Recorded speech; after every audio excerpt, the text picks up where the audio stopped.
Hope you're doing well. Welcome back to another Pokemon TCG tournament vlog video. Today, we're playing with a fun evil deck, which has the potential to win games on its very first turn. We're playing Roaring Moon EX with, of course, the iconic Poison package. Here's the exact 60 list we're playing for today's Pokemon League Challenge. And of course, when it comes to September and those big bad mega Pokemon come out that are 3 prize Pokemon, we can just take care of that problem with a nice frenzy gouging. However, mega Pokemon aren't out yet, so we don't have to deal with that problem. The only potential problems we have to deal with today is the potential very hot store we're going to and potentially smelly players. I was at a Pokemon League Cup at the store we're going to this past weekend, Call Me Baby, and it was like a heat wave warning in effect in Toronto, and so they had air conditioning on apparently, but you could have never told me that because I would have never believed you.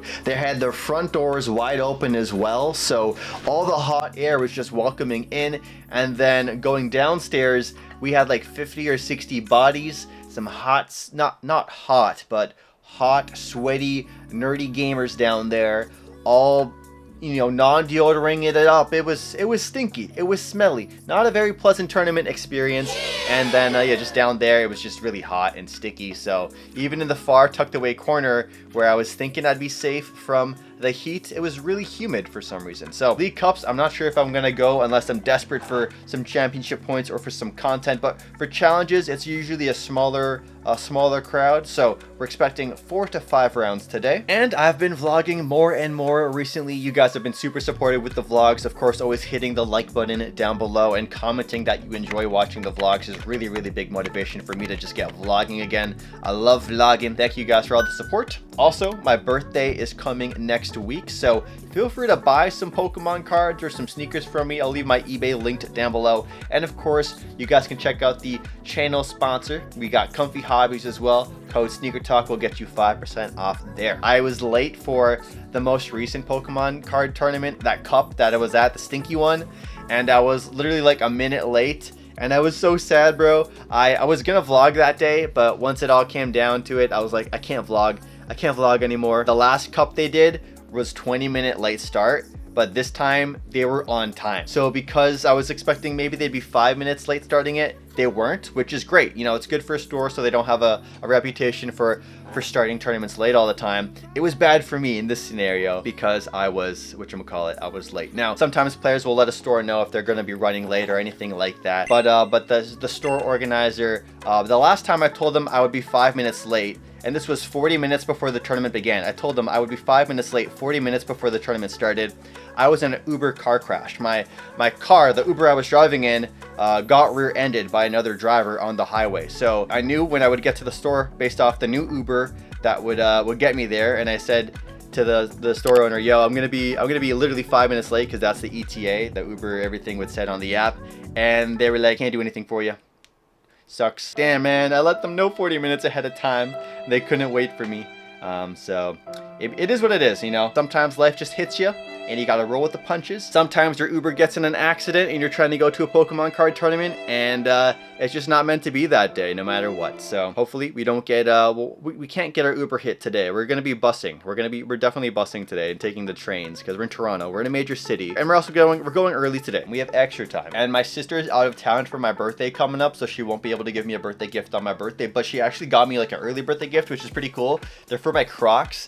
She got me a Pinoy little gibbet thing right here, which is pretty funny, and a Jollibee one as well. I'll be able to flex my Filipino pride.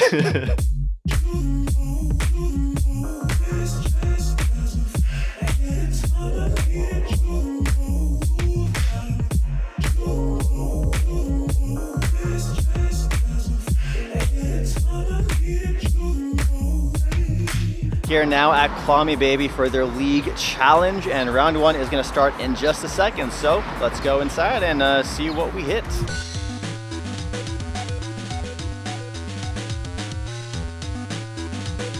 Round number 1 just wrapped up. We played against Gholdengo, Dragapult EX, and all these matchups are pretty much like almost first time matchups for a lot of these games for me because I haven't played Roaring Moon in so long. So I'm learning a lot of these matchups kind of on the fly, which is really fun and honestly really refreshing, but also can be quite intimidating as well. Luckily, the game plans are pretty straightforward for the most part for this deck, but sometimes things can get really complicated. So for game 1 against Gholdengo Pult, we were almost able to turn 1 donk them with the Petulant package. We were so close. We won the coin toss, chose first. Our opponent started with a lone Dreepy. We were 1 combo card short of the turn 1 donk, and it was just a really close game all throughout.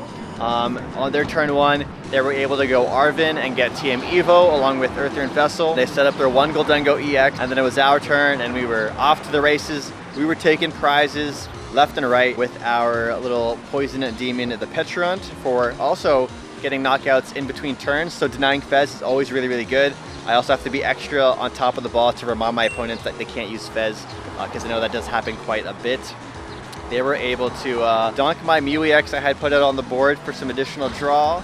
They cooked us there, and then honestly, I'm filming this portion right now after round 3, so it's already been like an hour since round 1's done. My brain is mush, and it's also hotter inside.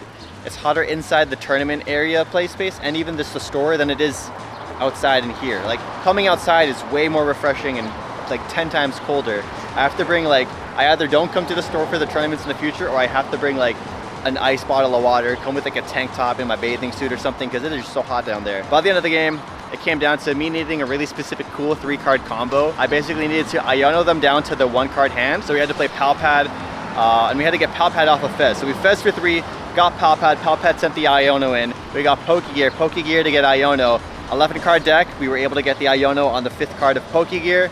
We hit the Iono, and then I knew the 3-card combo I needed to basically win the game was a way to get Blood Moon, a way to attach an energy, and I think, what was the last thing? And a Stadium Bump as well. We got the Stadium Bump, we got the way to get the Blood Moon out, but we were short in energy, so we were unable to do the reverse Blood Moon KO with the Poison Donk in between turns, and he was able to Cypher into whatchamacallit. Cypher, he got Cypher, and then he coin bonused and got his superior energy retrievals. And because I wasn't able to attack with my Blood Moon, a big Blood Moon knockout to end the game, he was able to just knock out my active. We lost round number 1 against Gholdengo Pult. A very close game. Almost stole it with the donk, and then almost stole it at the end, but I was 1 card off. The top card of my deck would have been the energy and an Earthren Vessel to add extra salt on the wound. So fun close game against Gholdengo Pult. We're starting off this challenge 0-1. All right, round number 4 has just wrapped up, but I can now finally give you guys the round 2 recap. I'm not doing fake editing magic with you guys. I'm gonna let you guys know these games go long, they're hot, they're sweaty, and sometimes I can't just do the report right after the round, and so I'm gonna forget things because I'm playing like 3 games in a row before I can do a recap sometimes. So round number 2, we played against a subscriber. He was playing Gardevoir EX with a lot of Munkidorys. He had 3 Munkidorys on the board at one point, and he gave me 3 mulligans. He gave me 3 mulligans. This was the first game of 3 in a row that my opponent started off with the monkey. We're unable to donk him, unfortunately, and poor kid is crying his heart out. It's too hot in there for him too. Gardevoir, yes, we played it. The heat, oh my gosh, it's so hot. We had some very interesting lines where we had to do some retreat lock shenanigans with the help of our Petulant, because the Petulant not only does like additional poison damage and poisons with the attack, but you retreat lock as well, which comes in so clutch for the matchup. And unfortunately, when they're able to set up multiple Munkidorys, all this additional poison damage we get to do becomes like non-existent, and it comes back on our side of the field. And honestly, I can't remember too much of the exact one-to-one plays for this particular game for round 2. So I'm gonna just let you guys know kind of how the end game went to make my life a little easier. We both literally have like 1 prize left. I was able to take down both Gardevoirs on his side of the field to put me down to, I believe, eventually just my last prize at some point. So we were 1-1 in prizes. On his second last turn of the game, he would have potentially won on his last turn of overtime if he remembered to preload his Munkidorys with some additional damage counters with the Gardevoir before I knocked it out. but his turn was like a long-winded turn. It was like a long average, 10-minute guardy turn with a lot of thinking, a lot of overthinking.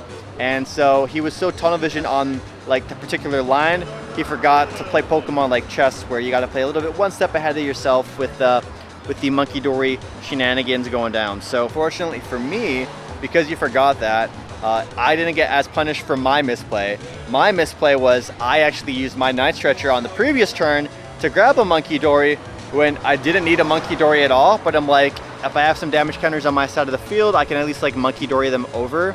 But in this scenario, it was just a bad play just to grab Munkidori in general. I would have won if I just grabbed the Blood Moon Ursaluna in my discard, because the last Pokemon he left for me in his active was his Pheasantipiti EX with a Bravery Charm, which is 260 health. And because I had Brute Bonnet with an Ancient Capsule available, I would have been able to swing with Blood Moon for the 240 and knock him out with the poison damage in between turns and win the game that way. He got punished and I got punished, so it just balanced out and we ended up tying for round number 2. And before I give you guys the round number 3 recap, I am dying. I'm gonna go inside of the Shoppers Drug Mart real quick and grab a drink. What to grab, what to grab. Ooh, oh my gosh, these are amazing. I love these, but I'm not drinking an energy drink on an empty stomach, that is for sure. Might have to go with some Arizona, a water, or if they have like Powerade or Gatorade. Okay, what's on sale though? What's on sale? That's always the first question. That's always the first question. Ooh, goated flavor. This is new. This is really good too. Try and guess what I'm gonna grab here today. This was the highlight of my day, honestly. This Arizona, it's the little things in life.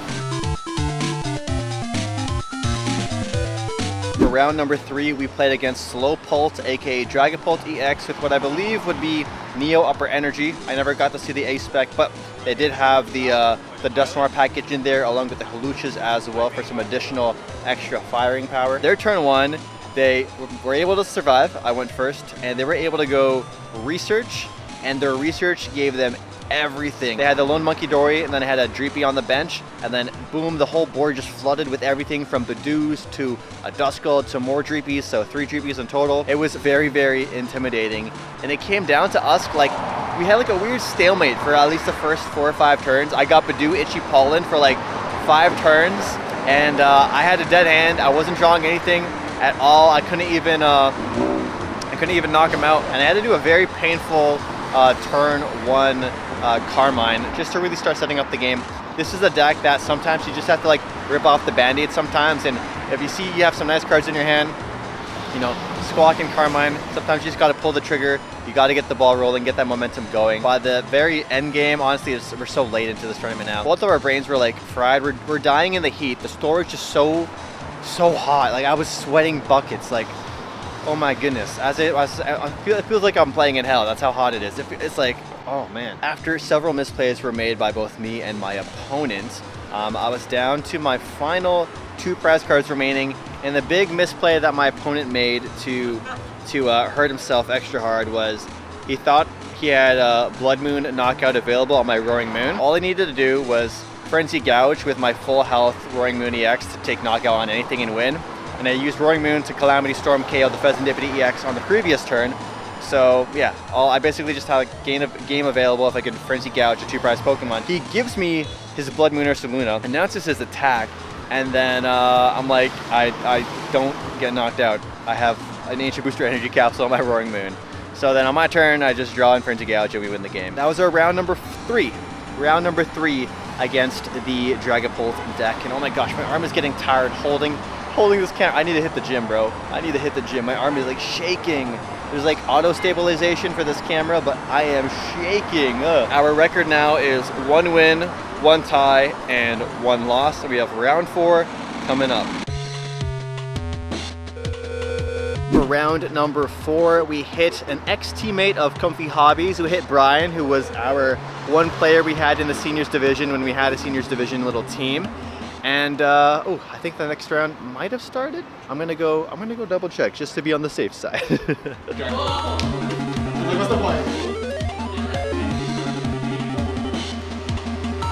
Okay, we're good. We have 5 more minutes until the last round. So for round number 4, we hit another Gardevoir EX in Brian. and Brian was complaining all before the game started, saying this is an auto loss, this is an auto loss, like for him. And I'm like, there's no way it's an auto loss, but I didn't know he was playing Guardy at the time. And when I found out he was playing Guardy, I'm like, it's definitely not an auto loss because I just had the game go to full time. So maybe it's really hard for Guardy, but it's hard to say. But then at the same time, which is really funny too, is he kept calling my deck a pile. So I was like insulting and calling it a pile, like it's bad. It's just, but it's not that bad. It's good enough. It's not bad enough to lose the Gardevoir. We can tie against it. So for this game, he started Monkey Dory. So this is now the third game in a row where my opponent starts Monkey Dory, which is just enough health to live through the turn 1 poison. We won the coin toss, and it was painful. Here's my opening hand, and we started Squawkabilly, and I was like, oh man, this Band-Aid is gonna really hurt to rip off because we have 2 Boss's Orders, and I think Capsule, Stadium, like a bunch of really solid stuff. And I know just like the fact that we only played 2 Boss's Orders is also really, really rough because we have to Palpad them back in at some point. I think we also had like a Sada maybe we had to throw away. Anyways, I think we played Pokegear. Pokegear got us Carmine, which let us see a lot of cards. So we played Carmine, got Earthen Vessel, started getting some Dark Energies in the discard, which is really good. Then we also squawked, and then the beauty of everything here was Brian started Monkey, and he tried to turn 1 TM Evo his Ralts. We straight up did like a Sada, E-Switch, attach, Petron into the active, my Roaring Moon EX, we Calamity Storm, 1 Monkey Dory. And then next turn, he has another Monkey Dory for me to deal with. We Calamity Storm the next Monkey Dory for weakness as well. And then on his third turn of trying to live, he top deck Boss, and he had 2 Boss's Orders in hand, and that was it. So we just completely stomped Brian. So our record now is 2 wins, 1 loss, 1 tie. There's still a chance that we could get top 8 for prizing. And actually one last thing before we get in for round number 5. The fun common question of the day is, what is your favorite type of Arizona? What's your favorite Arizona flavor? I'm just a sucker for the classic green tea Arizona. Comment down below, and I'll pick a bunch of random comments and I'll shout them out in an upcoming tournament vlog so you guys can see what the community likes the most. Alrighty, round number 5 just wrapped up, the final round of the tournament, and we played against Raging Bolt Noctowl. A first time for me playing this matchup. Pretty fun battle of the ancient Pokemon here. Whew, it was a tough one. Things were not going my way. My opening start was rough as well with the Carmines and the Squawks. My opponent was only able to Professor Sada for 1 single energy at a time each time, but it was enough to get them by. They got the turn 1 Fan Rotom along with the Ditto as well, so their opening was very, very strong. And compared to mine, it was just like night and day. It was brutal. And unfortunately for me, this was a game where I was just kind of bricking, more or less. I wasn't able to pop off with my Sadas, not get my attacker set up. There was one turn where I could have used Night Stretcher to get an energy so I could have a guaranteed attack onto their Raging Bolt with my Baby Moon. But instead, I valued getting back the Brute Bonnet from the discard pile so I could Sada both of those energies out. And unfortunately, a lot of this deck also likes to rely on those energy switches. So my opening starting turns, I was discarding my energy switches and not getting full use out of those either. So I wasn't able to take too many knockouts, I believe. We were able to Frenzy Gouge at one point, but he just knocked me out with the Fan Rotom. And yeah, by the end of it, we just lost it. So our final record was 2 wins, 2 losses, and a tie. And our final placement for today's tournament was 10th out of 17. But yeah, still had fun. Nice to play in a challenge again, even though I was dying of heat and dying of hunger. A double whammy. There's another Pokemon League challenge I'll be attending this Friday at Manta, so I'm excited for that. We're probably not going to play Roaring Moon. We might play something more meta, maybe something like a Dragapult deck, or we might even go with Joltik Box. But yeah, we have a couple of days before that tournament, and if you guys want to see how that tournament goes, of course subscribe. You can click on screen right now to hang out some more, maybe watch another tournament vlog. It's 10:14. It's been a long day. I'm going to try and grind this video out for you guys tonight when I'm editing at home at 2 a.m. Maybe watch some Love Island, and yeah, thanks for watching. We'll catch you guys in the next video. Peace.